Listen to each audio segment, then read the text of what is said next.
मैं डॉक्टर हेमंत सिंघल, इंदिरा हर्बो आयुर्वेदिक एवं पंचकर्म चिकित्सालय में वरिष्ठ चिकित्सक हूँ। आज हम बात करेंगे कब्ज या कॉन्स्टिपेशन की। यदि आम भाषा में समझा जाए तो पेट का साफ ना होना कब्ज है, लेकिन मेरे विचार से कब्ज का मतलब है रुकावट। यदि शरीर में या मन में कोई भी रुकावट है तो वो कब्ज है। रुकावट होने से शरीर में दो प्रकार से रोग उत्पन्न हो सकते हैं। एक न्यूट्रिशन की कमी हो सकती है, दूसरा विष या टॉक्सिन्स उस स्थान पर जमा होकर रोग उत्पन्न कर सकते हैं। जैसे यदि रुकावट जोड़ों में है तो अर्थराइटिस, गठिया, ऑस्टियोपोरोसिस आदि रोग हो सकते हैं। कोलेस्ट्रॉल की रुकावट से एंजाइना, हार्ट अटैक। साइनसेस में अगर रुकावट है तो साइनोसाइटिस।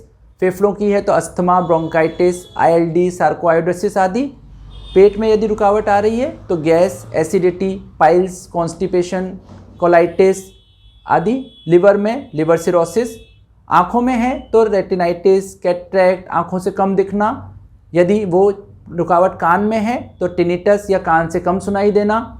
यदि नर्व में कोई रुकावट है तो शियाटिका, स्पॉन्डिलोसिस या पैरालिसिस आदि रोग उत्पन्न हो सकते हैं। लेकिन इसके अलावा मेरे 20 साल के एक्सपीरियंस और 2.5 लाख पेशेंट देखने के बाद मेरे विचार से सबसे बड़ी रुकावट है या सबसे बड़ा कब्ज है विचारों का कब्ज, कॉन्स्टिपेशन ऑफ थॉट्स। क्योंकि किसी भी प्रकार के निगेटिव थॉट्स रुकने से एंजाइटी, डिप्रेशन आदि हो जाते हैं, जिससे शरीर की सभी क्रियाएं बाधित होती हैं। इन सभी प्रकार की रुकावट को शारीरिक हो या मानसिक हो बाहर निकालने के लिए पंचकर्म थेरेपी की जानी चाहिए। जैसे विचारों के कॉन्स्टिपेशन के लिए शिरोधारा, आँखों के लिए नेत्र तर्पण, कान के लिए कर्णपूरण, नाक व संपूर्ण ENT के लिए नस्यम, कवल, गंडूश आदि। इसके अलावा सभी प्रकार के lymphatic channels, blood circulation, nerve conduction, इन सब के लिए अभ्यंगम, जिसे मसाज भी कह सकते हैं, या स्वेदन, स्टीमिंग आदि पंचकर्मा, एक्सटर्नल पंचकर्मा किया जा सकता है।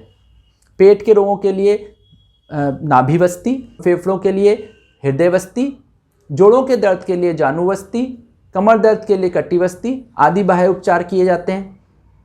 इसके अतिरिक्त यदि शरीर के अंदर से डिटॉक्सिफाइड करना है तो उसके लिए कफज विकारों में वमन, पित्तज विकारों में विरेचन और वात रोगों में वस्ती पंचकर्म किया जाता है।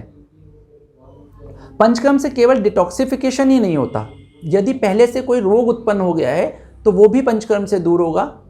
इसके अलावा पंचकर्म एक अच्छी रसायन या रिजुविनेशन थेरेपी भी है, जिससे शरीर में इम्यूनिटी पावर बढ़ती है और शरीर की रोग से लड़ने की शक्ति बढ़ती है। और इसी की वजह से आयुर्वेद के मुख्य उद्देश्य स्वस्थस्य स्वास्थ्य रक्षणम, आतुरस्य विकार प्रशमनम के लिए पंचकर्म अति आवश्यक है। इसलिए रोगों के उपचार, डिटॉक्सिफिकेशन और रिजुविनेशन के लिए पंचकर्म को अपनाएं, क्योंकि अल्टीमेट सोल्यूशन इज पंचकर्मा। धन्यवाद।